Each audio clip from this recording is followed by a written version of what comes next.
Hello and welcome back to the Cricket Nerds podcast. I am James. I'm joined by Benji and Zach, and we've just finished watching an absolute stormer of a game between Mumbai Indians and Gujarat Titans.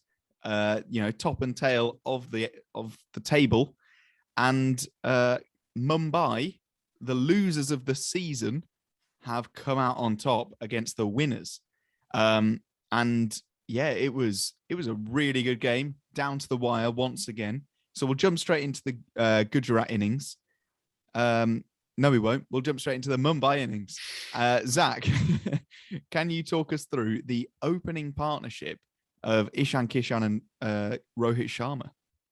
I can, because it was the best start that we've seen from Mumbai all season. Rohit Sharma hitting the ball cleanly, Ishan Kishan living up to his price tag, really, delivering the starts that they've needed. And yeah, they were treating Mohammad Shami, who has been an awesome power play bowler all tournament, like he'd never bowled before.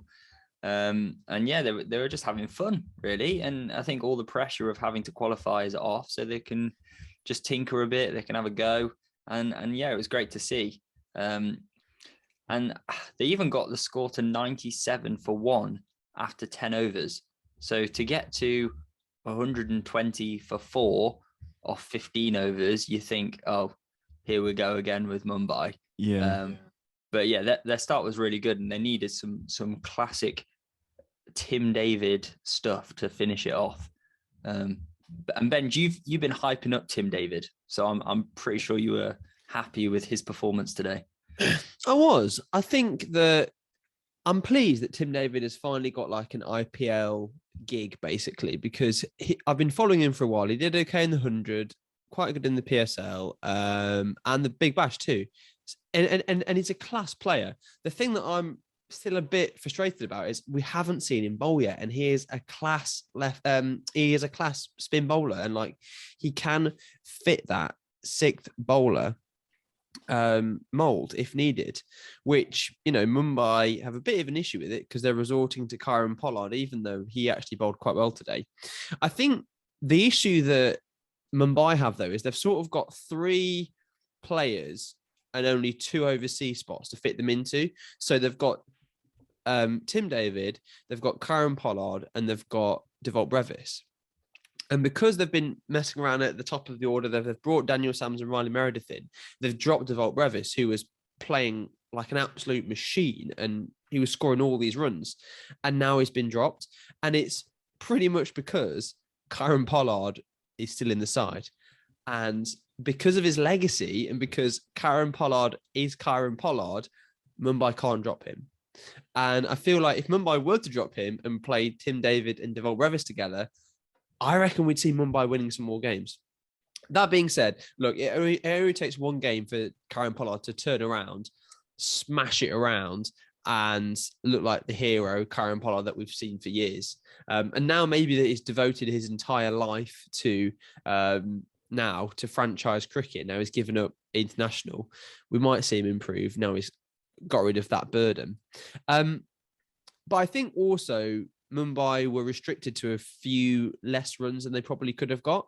And I think a lot of that was to do with some class Gujarat bowling, particularly Sangwan and Rashid Khan. What did you think about those two in particular, James? Yeah, I was very impressed by them. Everybody else seemed pretty ordinary, especially Rahul Tewatia. Like, do you remember a couple of years ago when Rahul Tewatia was taking wickets upon wickets? He was like one of the best leggies. He can't bowl anymore. He's so trash, chucking down these pies. But someone that doesn't chuck down pies, he chucks down leg spinning rockets, Rashid Khan, and he showed his class today. And I'm glad he was in the wickets, because a lot of people have just been blocking him out. But yeah, no, as soon as you try to play like shots against Rashid Khan, you go out, and it was very fun to see. And then yeah, Pradeep Sangwan, he was quite good today. I thought he bowled quite tight, and he got a big wicket as well of Surya Kumar Yadav, which I think restricted Mumbai by quite a bit, because that, you know, slowed down the momentum. So we'll move on to the Gujarat innings now. And the opening partnership again did quite well. I don't know what you think, Benji, but Sahar and Gill, they looked very good.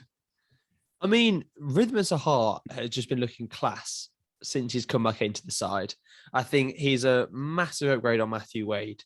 And Gujarat have sort of now found a working combination, albeit it didn't quite, work its way out to today. And I think actually the fact that Hardik isn't bowling, they are missing a little bit of batting, I think, because Rashid Khan, the man has dirty wrists and can swing and bat, but coming in at 7 might be a little bit high for him.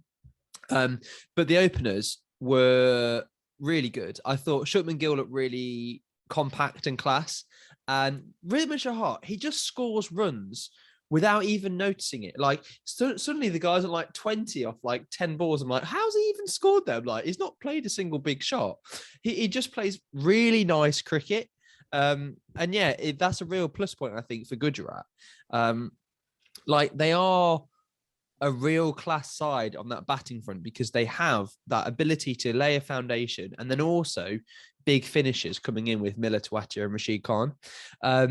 However, I think there was quite a lot of soft dismissals today on the Gujarat side. Yeah, I think there were some silly run-outs, and yeah, I just want to see what your thoughts are on those. I want to talk about what could be a new section of just the crimes of T20, and then run-outs and smelly wickets. So in the run-outs, prison resides Hardik Pandya and Rahul Tewatia, both serving life sentences because it is absolutely criminal to get run out in T20s. It's so unnecessary.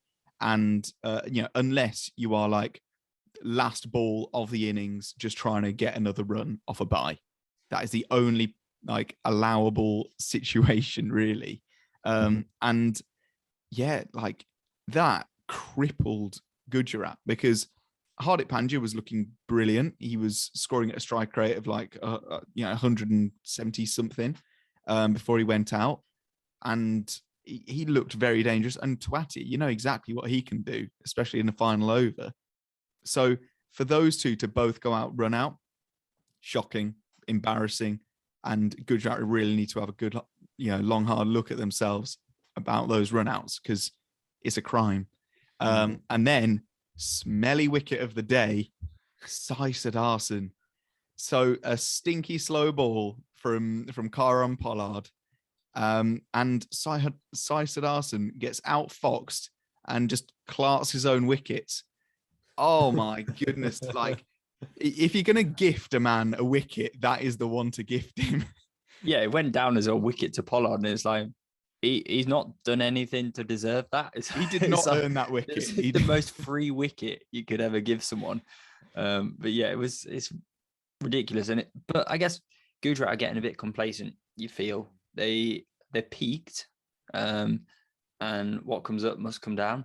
And we've said that they've not got the strongest team on paper, but they've been delivering. And when you look at their players to come with Tewatia and Miller, when they lost Hardik Pandya, it was like, well, same thing's going to happen. Mumbai haven't put up enough runs. Even if they need 30 off the last 2 overs, they'll finish it off. And yeah, it just wasn't great from them to lose out on that. But it was also some very good bowling from Mumbai. Jasprit Bumrah, who got a bit of tap early, he bowled a good second to last over, good penultimate over, except for that one ball that was hit for 6 by David Miller. But we know that David Miller is very strong on the leg side. Anything leg side at the death, he is going to absolutely smash. Also the short stuff as well. Anything short leg side is gone. And so what happened is Daniel Sams, bowling the last over, was able to bowl the most 2 precise deliveries wide of off stump, which David Miller couldn't get anywhere near. And that turned it really, as well as the run out of Rahul Tewatia. But I thought it was really clever bowling from Sams. I think he's someone who didn't start well, and he's picked himself up, and yeah, he's doing a lot better. So well done to him. Well done to Mumbai for managing to close off this game and also make Gujarat Titans worry a little bit because they're a new franchise. it's anything can happen from here. So it'll be great to see what happens. Absolutely. And you know, we love the drama of the IPL. It's good fun. So next is our favorite section. So we will roll the intro.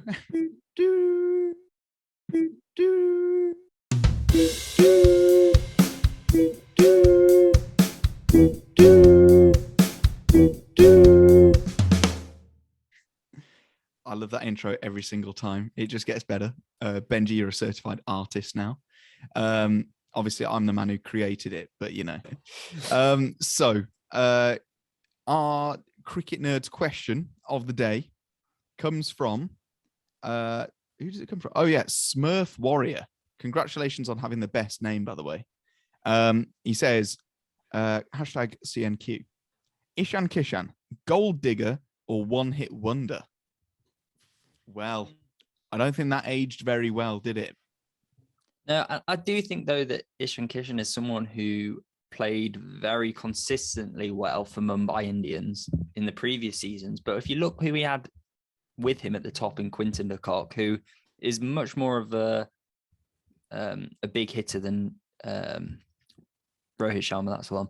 And then you look at the players who came after in the Mumbai Indian setup and their death hitters in the Pandya brothers, along with Pollard, you think Ishan Kishan has the freedom to play Ishan Kishan's way. But now he's got this pressure behind him to deliver and make those big contributions. It's not doing him any good. So he kind of needs to forget about that. He needs to bat how he used to bat. But calling him a gold digger may be a little bit harsh. He didn't ask to be bought for that much, but I'm sure he's very happy to be bought for that much. Yeah, and what also do you guys think? We saw Ishan Kishan. He did well when he was opening last time, but he also did really well when he was at 3, because they'd quite often open with Rohit and de Kock and then have Ishan Kishan at 3, or even at 4, because like him and Surya Kumar Yadav used to swap around a bit. And yeah, he did well being flexible. But I think, yeah, you're right in that just the weakened lineup of Mumbai in a lot of ways has restricted him. And it means that there's more pressure for him to score. So final thing is comment of the day. And it's from our returning legend, Human, who said, lads, looking solid as always, was yearning for these kind faces. Commenting here, the moment I got my hands on technology. Haven't missed too much, have I? Well, you've missed the best intro in the world of our new section, Cricket Nerds Questions. So please leave your questions down below in the comments. It's great to see you back, Human. And it's great to see all of you. And we like the conversation. So don't forget to leave your comments down below. Don't forget to like and subscribe. And please follow our social medias. We are at Cricket Nerds Pod. You can listen to our podcasts on all podcast platforms. And we'll see you guys tomorrow. Goodbye.